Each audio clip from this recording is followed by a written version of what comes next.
Hello guys, in this video I'm going to show you how to isolate voice in the CapCut app.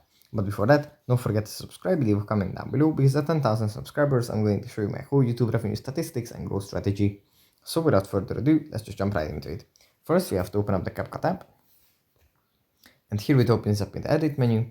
From here we just go into one of the projects that we want to work on, then find the clip, tap on edit, and then if we scroll to the right, we find isolate voice next to retouch, and if we tap on this, then it's going to isolate the talking part in an audio file, and create two separate audio lines.